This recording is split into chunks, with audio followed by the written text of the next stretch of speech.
Hello mga kababayan. So guys, nakita naman natin na iba talagang kumilos ang Diyos sa pagbibigay ng hustisya, no? Kasi guys, dito sa latest na pangyayari, nahuli yung isa sa mga suspect sa pagpatay dun sa kapatid ni Rochelle Barameda na si Ruby Rose. Etong nahuli ay si Lope Jimenez. So guys, sino ba tong si Lope Jimenez? Si Lope Jimenez ay bali tito ng asawa ng kapatid ni Rochelle. Kumbaga man, yung kapatid ni Rochelle na si Ruby Rose, may asawa, di ba? Tito niya tong si Lope Jimenez. So, guys, dito sa pangyayari, ang nangyari para mahuli to, no, na nagtago. Tapos may isa pa daw wanted yung driver neto. Kaya siya nahuli kasi nga, dahil sa, biruin nyo nangyari yun sa pagpatay dun sa kay Ruby Rose, 2007. 2025 na ngayon. So, sa loob ng 18 years, napakaitim ng budhi, oh. Biruin nyo, same pa rin yung kanyang, kaparaanan paano pumatay.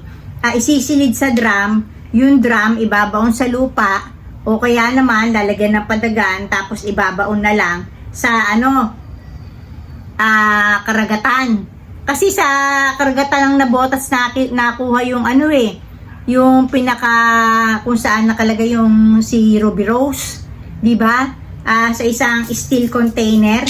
Tapos kaya lang nalaman yun kasi nga may chuchu dun sa isa sa mga suspect, isa sa mga gumawa din, di ba?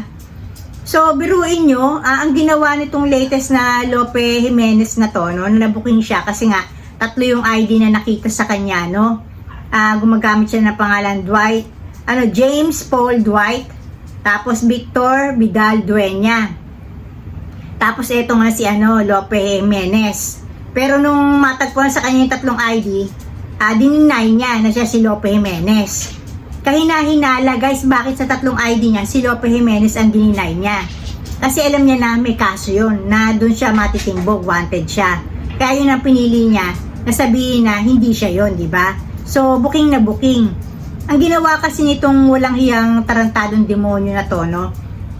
Pinadukot niya yung isang maayos na negosyanteng nagtatrabaho, nagsusumikap, no? Na meron palang 6 na ektaryang lupa, no? Ngayon, pinadukot niya to. Pero para madukot niya to, no? Pinagkunwari niya yung dalawang inutusan niya mamatay tao na magpanggap na bibili ng tilapia. Pero nung makaharap na nila, ang ginawa nila, tinanong nila yung pinakamotibo nila kung nasaan yung titulo ng 6 na ektaryang lupa. Kasi ang gusto nga nitong si Lope Jimenez, makuha niya yung titulo. Kasi pag nasa kanya yung titulo, magagawa na niya para makuha yung lupa, di ba? Nang hindi niya binabayaran. Pero ang alam ko guys, mayaman to. Kasi sabi ni Rochelle, dati daw, sinubaybayan nila to sa may Ayala Alabang. Biruin mo taga Ayala Alabang, tapos ganito gagawin, papatay ng tao para makuha lang yung pinaghirapan nito na 6 na ektaryang lupa, na para makuha mo to mag-uutos ka sa halagang 100,000. Kasi guys, kaya siya nahuli, nung nautos na niya, napatayin na, tapos ibaon na sa may San Jose del Monte, Bulacan yung bangkay, no? Sinilid sa drum. Parehas na eksena kay Ruby Rose, no? Parating ganun ang kaparaan niya ng mga pinapapatay niya, pinasisilid niya sa drum. Yung drum ibabaon sa lupa o sa karagatan, di ba?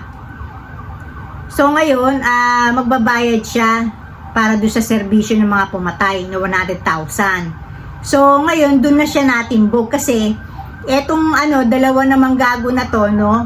Ninakaw din yung 100,000 nitong biktima sa ATM. So dahil sa backtracking ng CCTV, nahuli rin to.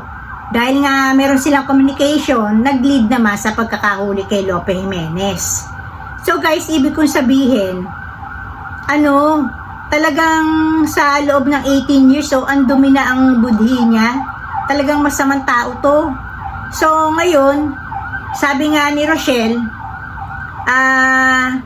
kahit na halimbawang hindi dun sa kaso nila tungkol kay kay Ruby Rose maparusahan tong si Lope Jimenez, pero dito sa huli niyang biktima, na pinapatay niya talaga, di ba? Itong negosyante na to, na maayos na nagnenegosyo, no? Malinis, nagsusumikap, tapos halagang 100,000, gusto niya makuha yung pinaghirapan na 6 na hektaryang lupa, no?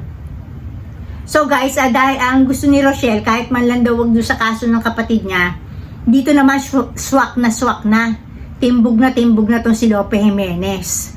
So sinasabi ko lang guys, no, may kaparaanan ng Diyos para parusahan ka, panagutin ka sa atraso mo. Hindi lang sa kapwa mo, kundi sa batas din.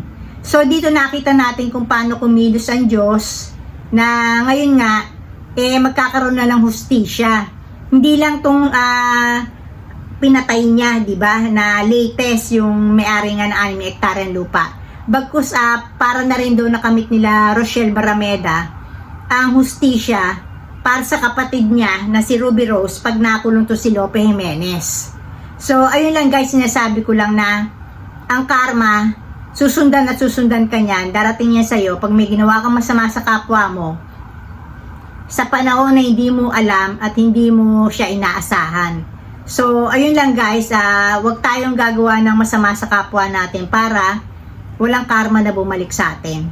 So ayun lang guys, dito na ako, and blessings everyone. Bye.